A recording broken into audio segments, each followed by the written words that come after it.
Thank you, Jesus. Thank you, Jesus. Thank you, Jesus. He said, bow down. He's been so good to me, you know, way better than I've been to myself. Thank you, Jesus. So I can't help but to bow down to him. It wasn't no work that I done for myself. It was all he had done for me. Because all the work I was doing to myself was to tear me down, put me in an early grade. See, but he said, bow down because he's been so good to me that I've been to myself. And I got all to just give him the praise, the honor. That's why I just, you know what, I'm living my best life. This is what the world said, you know, you got to live your best life. This is my best life. I'm living my best life. I gave my life to Christ. That's when my best life started. Father God, in the name of Jesus, Lord, I thank you for this day, Lord. Lord, I humble myself, Lord, before your holy throne. Holy Ghost, you speak. I have nothing to say. It's in Jesus Christ's holy name. Let the church out. Or let the church say amen. Amen. Thank you, Jesus. And matter of fact, y'all can meet me at John chapter 20. I'm going to read 19 through 21.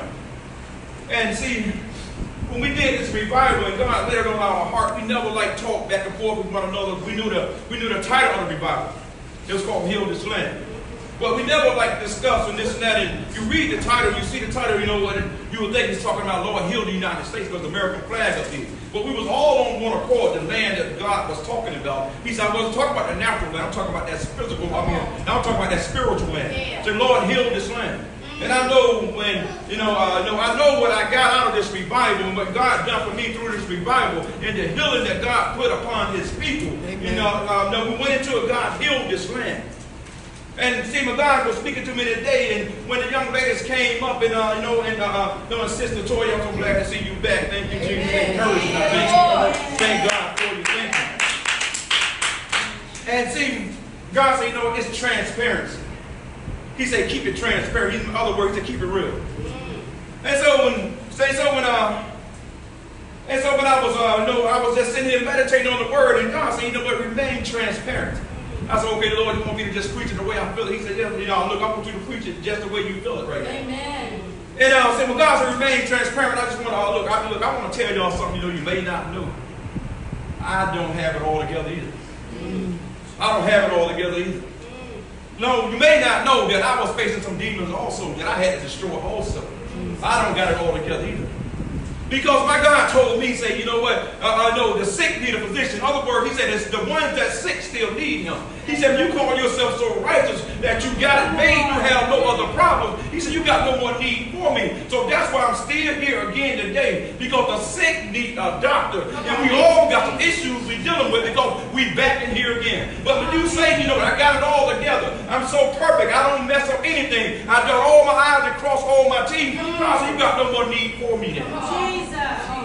So I'm here to tell you, I got issues just like everybody else, but my issues that I don't have them, God got them. Yes, so it's what you do with it and how you go through it. And God said, I'm going to look back and see how you're going to handle the issue. He said, I'm not going to put no more on you can bear. He said, I'm going to put it on you just to strengthen you. But God said, I'll put it on you just to test you and to show you how strong you are, not to tempt you and pull you backwards. And God knows that. And see, the testimony that's coming through now is just God promised that he had for us. He said, I'm going to break it all. I'm going to destroy it all. And see, it came up when the brother preached, said, you've been sealed from the inside. And then I listened to Sister Toya's testimony.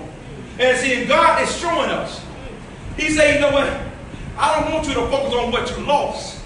I want you to focus on what you have. Jesus. Thank you. And so focus on what you have. It's got to tell them the testimony. And God is showing you it's not what you lost. It's not what you it's not what you can't do. I just want to show you what you have. And God said, you know what? When that spiritual warfare come upon you, and he said when that cup get to running over, he said, I'm going to get to pouring the spirit back out what you poured into. You poured into your son, and now the son poured right back in your room, poured right back into you. And then you have a righteous mother that's always going to be there for you. He said, I just want to focus. I want you to focus on what you have and not what you don't have. And so, when I listen to the testimony, family, beautiful sister right there with you. In your quiet time, you're going through, but sit right there with you. And sometimes God got to take us back to the first love. God said, I want to take you back when you first met me. And see, he said, all you had to do was go back to that word. God, I'm going to take you all the way back when you first met him. I met him in the Word. I was in Virginia Beach City Jail, but I picked that Bible, and that's where I met him. But God has to take us back to when he first met us, because God said, that love is still there, and God is strengthening you and sealing you all the way from the inside. But do you know that you was already sealed through your mother's prayers? Yes. Because God was showing me some things. He said, remain transparent. He said, I was raised up, and my mother went to church, and I was going to Sunday school, my mother went to revival, and she'll always take me. But I was one of the bad, I was one of her bad kids. The ones that you listen to my family now, they'll tell you, there was no way I thought you would be, know who you are today. Things I have done. And through her prayers, God sealed me from the inside. Yes. Through her prayers. Jesus. And I left a little small town in Dawson, Georgia. Went up to Chicago, went all the way around. I went way to the West Coast in the Navy. Young boy, doing my own thing. And by me being sealed, so when you're young, you get curious, you want to try certain things and this and that. I never did drugs. I drank a little bit, but I was always on a natural high. I was always hyperactive. I always did my own thing anyway. And so one day I was out with some friends, we going to this club, and that's why you got to be careful who you hang around. Amen. Because the devil's out to shoot you, about to sift. He out trying to destroy everything that God has ordained. But he realized as a young man, I didn't even know it, I was sealed from the inside. And so we was at this party, and the men went back there in the back, and this and that. So I'm going to walk back and see what they're doing. And I went back there, they had lines of cocaine, and I'm a country boy, never seen that before. They had lines of cocaine, I knew what it was. Had a dollar bill rolled, and they said, here, try this, man. And so me, naive, didn't realize one hit could have, one hit could have had me addicted for life. And so I picked it up, dollar bill up, and I did it. But one thing about it had no effect upon me. I know I didn't. I got it. I'm like, I don't feel anything. Come on. It didn't do anything to me. It didn't get me high. I ain't feel nothing. So I threw it back. I said, no, man, I can't do this, man. I said, no. And so I was, back then, so I was drinking, had me a half a pint. I said, no, that's all I need. You see, but God sealed me from the inside. And what that cocaine was meant to do to,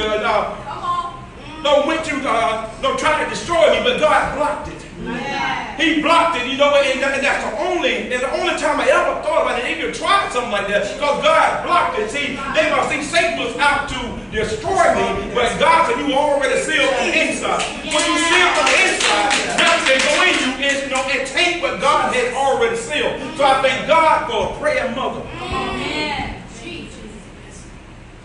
In John 20, verse 19, talking about Mary, this is when Jesus has rose. Mary, and he told Mary, go get the disciples and tell the disciples, look that I had rose, and I'll meet them over in Galilee. And verse 19 says, then the same day, at evening, being the first day of the week, when the doors were shut, where the disciples was assembled, for fear of the Jews, came Jesus and stood in the midst and said, peace be unto you. And when he had so said, he showed unto them his hands, his sides. Then were the disciples glad, when they saw the Lord. Then said Jesus to them again, peace be unto you. As my Father has sent me, even so I send you. And when he had said this, he breathed on them and said unto them, receive ye the Holy Ghost. I'm going to stop right there. Then I'm going to go down to verse 24. I'm going to read this last one. But Thomas, one of the 12, called Didymus, was not with them when Jesus came. And I'm going to go with that. I'm going to start at verse 24, then I'm going to reverse it and go all the way back. Thomas was not there when Jesus came. The title that God gave me said, Jesus is bigger than your expectations. See, Thomas wasn't there because his expectations wasn't met. Thomas was there because his expectation of Christ, what he thought Christ was, it wasn't met. So Thomas wasn't there.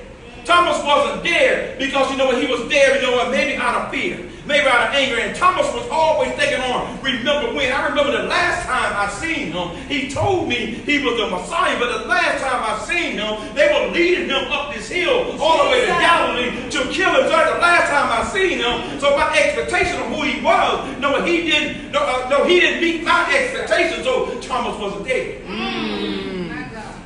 And so with Thomas' expectation, see, Thomas just didn't understand though.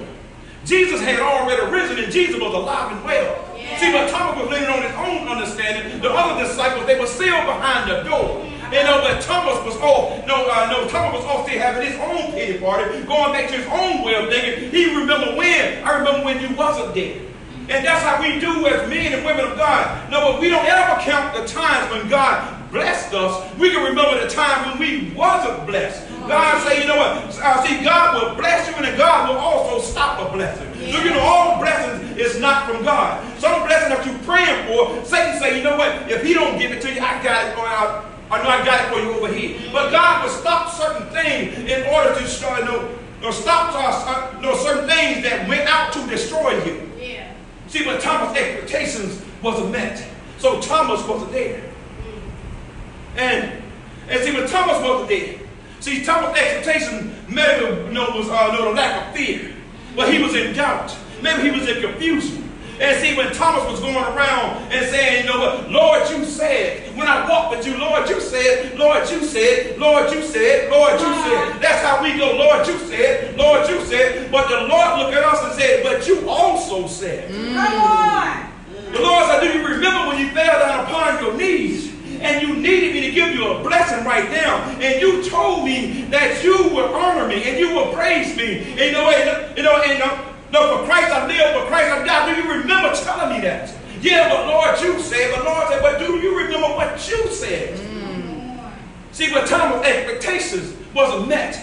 And see, sometimes we get to looking at our own expectations, but do our expectations that we want from Christ, do it match what Christ wants from us? Sometimes we expect Christ to do so much for us, but we do very little for him. See, but Thomas walked with Christ. Christ did it all. Christ did the healings. Christ did all the miracles. Christ did the feeding. Thomas worked with him. He walked with him. Thomas benefited from him. So when Thomas' crutch was gone, and Thomas started to look back, where I remember when, they took you up, that you were no longer with us. So look, I don't believe it. He's not here. So I'm not going back in there. So that's how people shut away from church. I can remember the time, when you told me this, but I got put out yesterday. You told me this, but they turned my lights out. You told me this, but my husband left me. You told me this, but my child is on drugs. You told me this. Jesus. So you shut yourself off and say, I'm not going back in there. See, the whole time, God said, yeah, but you told me. God said, didn't you remember you told me? And so God said, no, you didn't honor the contract that you signed. And so you honored the contract you signed. God said, I had to do some repossessions. And sometimes God has to remove things from us in order to just to get our attention all back again. God has to repossess some things sometimes. And see, God said the anointing that he have upon us, God said, I will never remove that anointing upon your life. But you lost the confidence to operate in your own anointing because you know your own shortcomings. But God said, I will never repossess that anointing. But some things that you put in your life that were meant to hurt you, God said, I repossessed it. And then he was like, well, maybe he just hid out because the opportunity that he thought he had. Christ's going to be a conquering king. Long as I walk with Christ, I'm having a position. When he take his throne, I'm having a position. And everybody going to see me. I'm having authority. Everybody going to bow down with me because he's going to have this big position because he's going to be this conquering king. And so when he lost that opportunity, to be what he wanted to be, Thomas ran and shirked back. Sometimes people come when they have the opportunity, but you don't give them the opportunity, or they don't walk in opportunity or where they want to be, they'll shirk back on you. And Christ said, you know what? He called us out of darkness into his marvelous light. God said, as we therefore have the opportunity, let us do good toward all men. But when you got the opportunity, how are you going to use your opportunity? See, he had the opportunity. He thought, all I got to do is just walk with Christ. I don't got to do nothing else. I can just be his right-hand man. I'm going to get this position. But he realized, now I got to work for mine right now. I got to put my hands to the plow right now. Because God is not here to carry me all the way. I got to do a little something. And so he shirked back. He said, so he started to look back. Look, my opportunities has left me. To either have opportunity for a position. He wanted a position. He wanted to go up. See, but he didn't want to put in that work. No, he wanted opportunity for that clout and the showmanship. He wanted that name. You know, that's our church folks. They look, they want opportunity just for that title and for that name, but they don't want the presence though. And see, Thomas, I just wanted the name, but he really didn't want the presence of God. He was in too much doubt. But one thing about it, they say Thomas wasn't there when Jesus showed up. And do you know when you miss church? We say when you miss church, when God show up, that's a problem. I know that's something about missing church. No, you can miss church, and you can miss church and miss your blessings. When you miss church, that sermon that was preached, that Sunday part was the sermon to break that, break the hindrance of the plans. Now you miss church intentionally. God knows when some things come up and this and that, you got health issues, you know, you can't make it. But when you miss church intentionally, like Thomas did, that's when you can miss the blessing. Jesus showed up, Thomas wasn't there. My God. Jesus. One thing about when you miss church,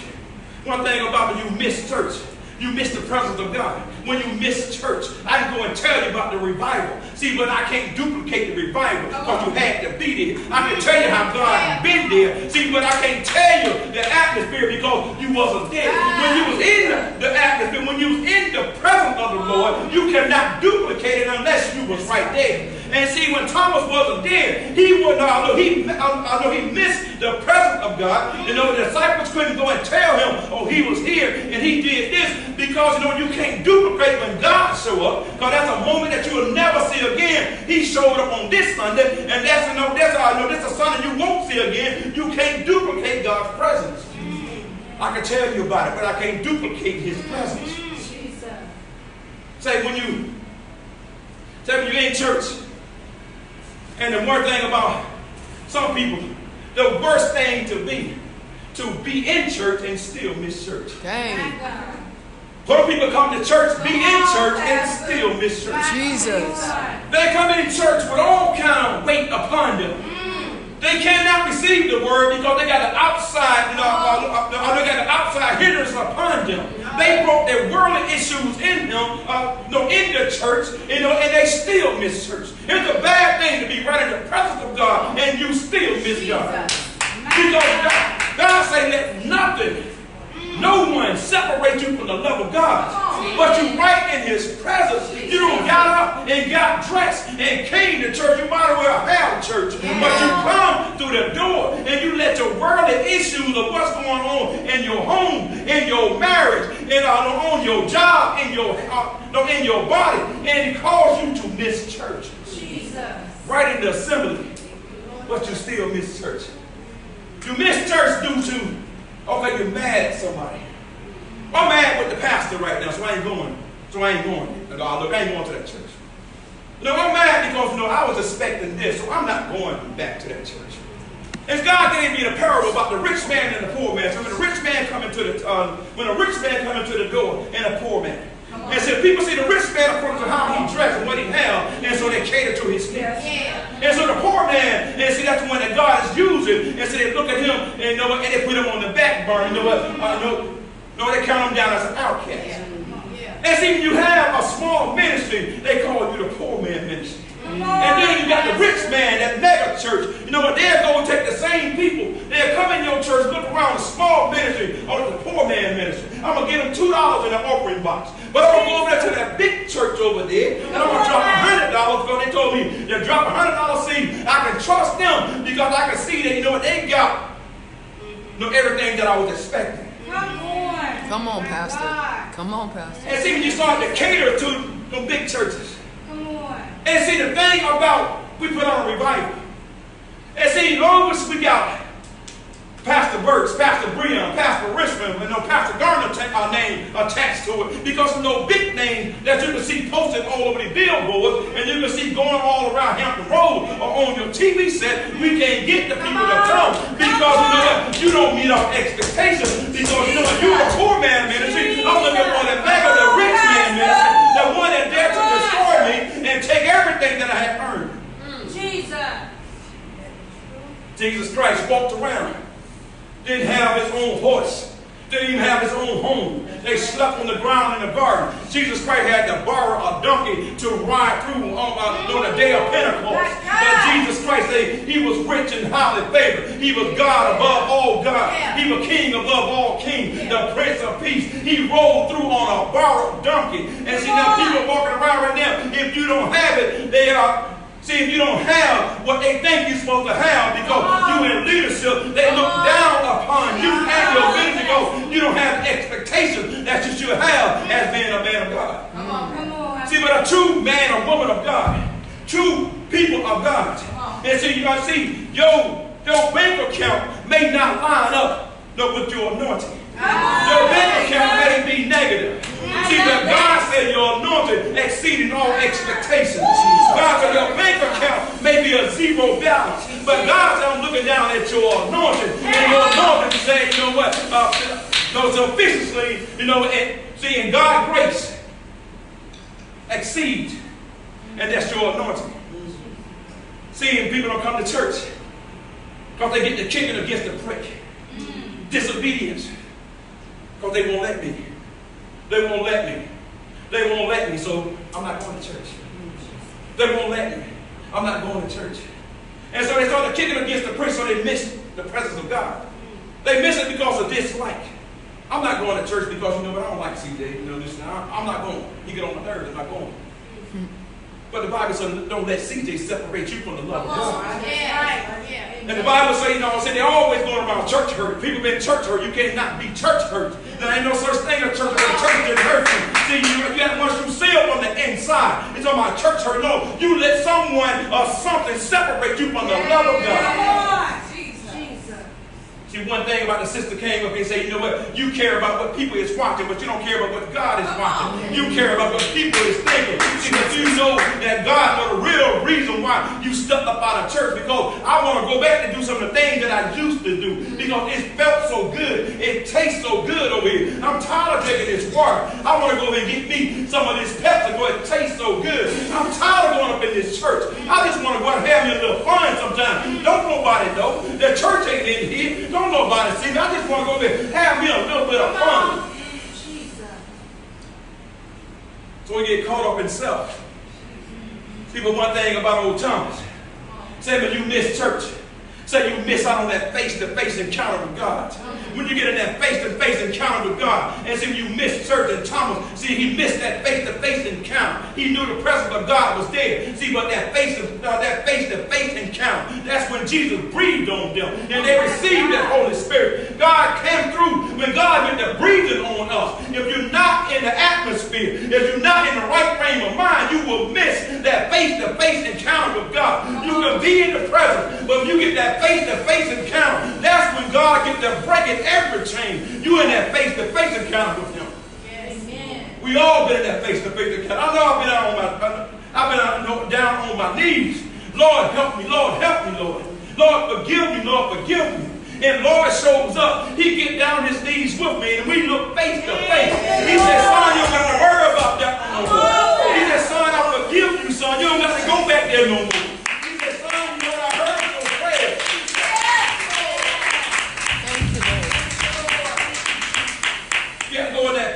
Face encounter.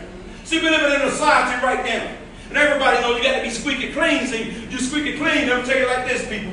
If you if you run into any kind of church, both any kind of preacher, and they so squeaky clean, I'm telling you, they're not sent by God. I'm telling you right now, because God said, you know what? He reached down. He want the filthy ones, and He picked us up. He picked us up and turned us around. And God wanted the filthy vessel just like me. Those are the ones He can use. But when you say you don't have no issue, I'm telling you right there, run from them. That's right. So you miss His presence.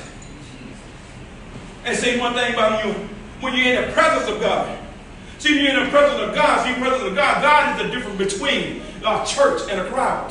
When you're in the presence of God, God is the difference between a church and assembly. When you're in the presence of God, God makes the difference between the church or a gathering, because you're in the presence of God. There's a lot of people having assemblies. There's a lot of people got groups going on. There's a lot of people got gatherings. But if they're not in the presence of God, they are not having church.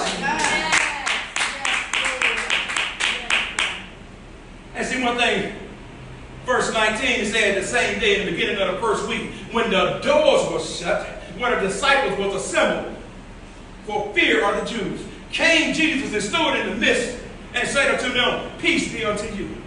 The doors were shut. You don't read nowhere that said Jesus turned the knob and came in. Jesus don't need no key when the doors are shut. Jesus popped up right in the middle of them. Jesus said, I don't need a key. I don't need to turn the handle. They was in the room with the doors shut because they were locked. They locked themselves in, due to fear. And sometimes you can lock yourself in due to fear. And God said, I don't need no key to come up in there. And see, God came up in there without a key. He showed up right there in the presence of them. And Jesus just walked right on in without the key, without permission, because he's God all by himself. He don't need your invitation. When God says, I need to intervene, God says, I'm coming in. Yes, Lord. Some issues that I had going on, God said, look, I'm coming in. Before I got into the church, God said, okay, you don't want to humble yourself, it's time for me to come in. And see, when God came in, he said, okay, now. And see, God is one of them fathers that put you over your knee. They'll put you over your knee, he got to discipline you his way. And God said, I'm going to come on in. Yes. And see, they said it was then Jesus showed up. And Jesus, like I said, didn't have a key. Jesus just showed right on up. And sometimes, you can lock your doors. Your heart can be locked, due to fear. Your heart can be locked due to confusion. Your heart can be locked due to feelings that you're in, due to doubt, and due to that remember when you can't let it go, and you don't lock your heart. See, but Jesus said he's going to go open all these hearts. You won't open. God said, I will send a calamity your way to make you open up your heart. God said, I will send some things your way with a marital issue. You will open up your heart then. Jesus. I will make you lose that job. You open your heart then. Jesus. I will make you take that job. You open up then.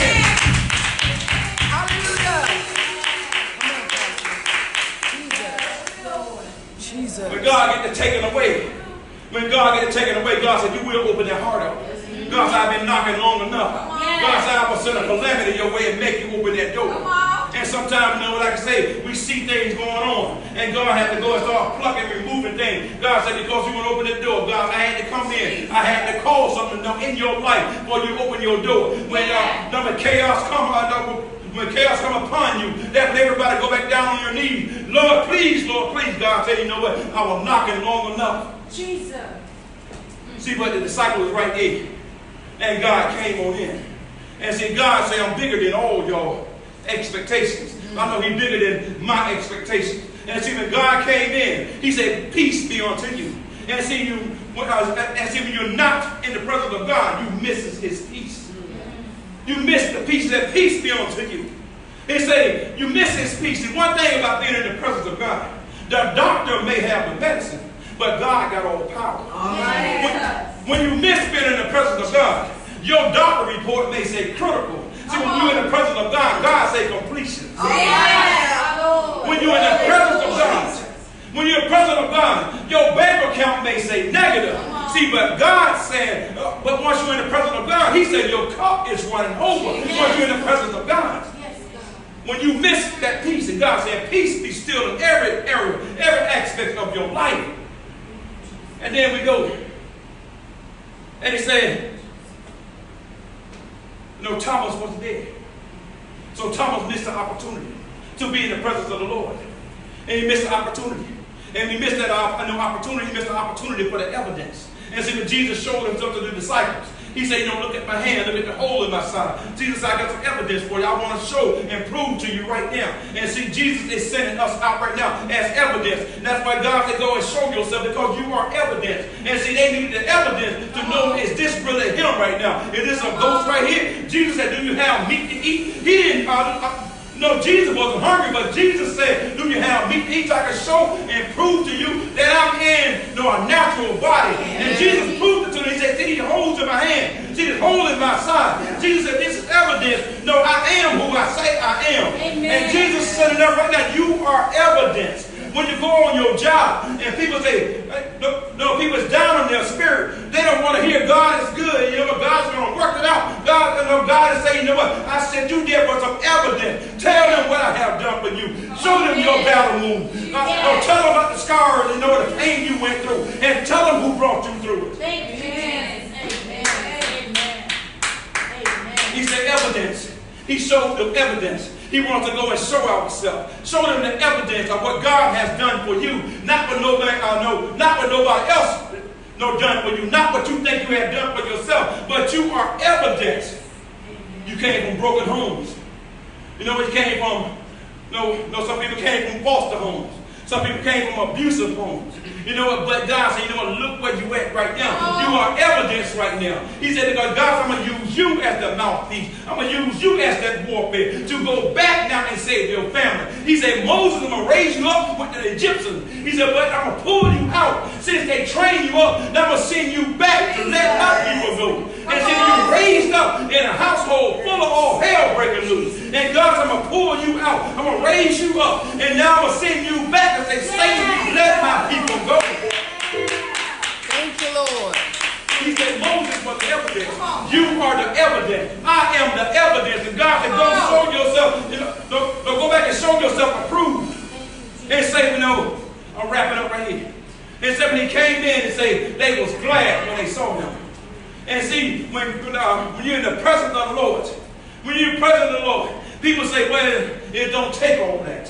One thing about it, the disciples say when they saw him, say they was glad. And when you're in the presence of the Lord, you got to be glad when you're in the presence of the Lord. You got to be glad when you're in the presence of service. You got to be glad, for his promises. You got to be glad because he don't show himself approved. You got to be glad because his second coming is already on its way back. You got to be glad for that truth and that life. You got to be glad because you have overcome that fear and that doubt. Amen. Amen. And see now, we live in this time right now. Jesus breathed on them. When Jesus breathed on them, they received the Holy Ghost. And see, God is breathing on each and every one of you right now. When I see, and look, I hear people's testimony. I was moved by Toya's testimony. Like I say, when testimony hit me, this and that, my eyes watered up. Because when God breathed on her, she said, and God said, now, go back and show yourself. Satan thought he had broke you. And Satan thought he broke you, but God breathed on you. And God breathed on you. He said, don't show evidence right now. The evidence that God is showing to you right now. Thank you, Lord. People don't come to church because they're tired. People don't come to church because they're in underwear. But you came to church with a Thank you, Lord. Thank you, Lord. Glory to God. When God breathed on you, God breathed on you. When God breathed on each and every one of us this morning, one thing he did, he breathed on us and called that breath of life. He gave us another opportunity. He said, go, and lift up his holy name because God has already worked it out. And God said, you in church, you might as well have church. Do not miss the presence of God because the bill collector is calling you saying we'll be there tomorrow. And then he calls you to miss the presence of God. God said, I have already worked that out while you trying to figure it out. Thank you, Lord. Come on. Thank you, Lord. Thank you, Jesus. And thank you, Jesus. There's something right here. Thank you, Jesus. People don't want to be in the presence of the Lord. When they come in the presence of the Lord and things take them out of the presence, they come with anger. They come with, they got things laying down upon them. Some people lean onto their own understanding. And God showed me something yesterday. He said some people won't give. Some people won't give because you know what?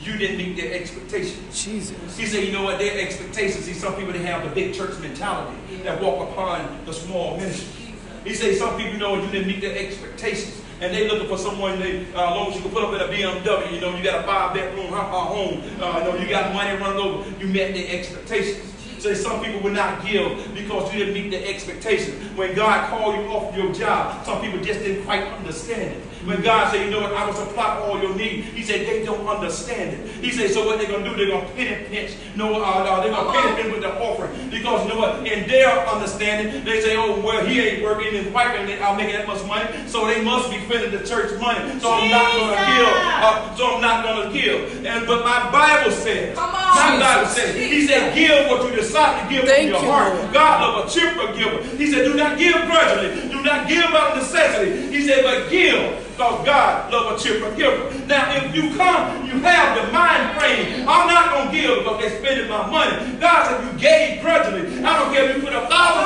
there. God said, I've never seen it. God said, whatever you put in there, and your mind ain't right, I've give what you sought to give from your heart. And see, people want to give grudgingly because of their expectations. Jesus. God showed me that yesterday. Jesus. He said people is giving, they're giving offerings. He said, but I don't even see them. He said, because their mindset of why they're giving, they gave it to me grudgingly. Jesus. Because they're looking at the onset, they're looking at the looking at the outside part of it, and they say, I'm not going to give because it's not for the ministry, it's for them. But God said, you know what? They gave it grudgingly. And I never, God never seen it, and he will never earn it. Jesus. So, let God into all areas. Let God fix that part in your heart. Let God fix, all the misunderstanding. Because one thing about paying tithes, and you come in and you give your offering to God. It's no offering to no one else. You give that offering to God himself because you trust in him. Because looking at God, I'm giving this to you. There's a sacrifice on to you. But when you miss the presence of God, you miss that face-to-face encounter. Let the church say amen. Amen. Amen.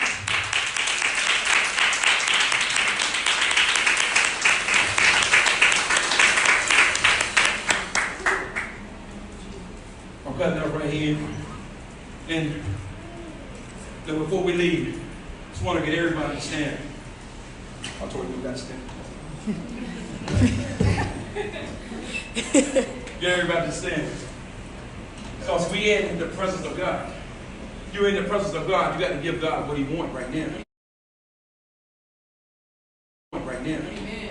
And God says he wants you to attend to God on every issue right now. You're in the presence of God. Don't miss his presence because outside interference. And right now, something that's running through you right now, you can't understand it, and they're blocking you from being in his presence. And so God got this face-to-face encounter right now. We're going to do this on one accord in the name of Jesus. And we're going to pray on one accord right now because we got this face-to-face encounter right now. God is going to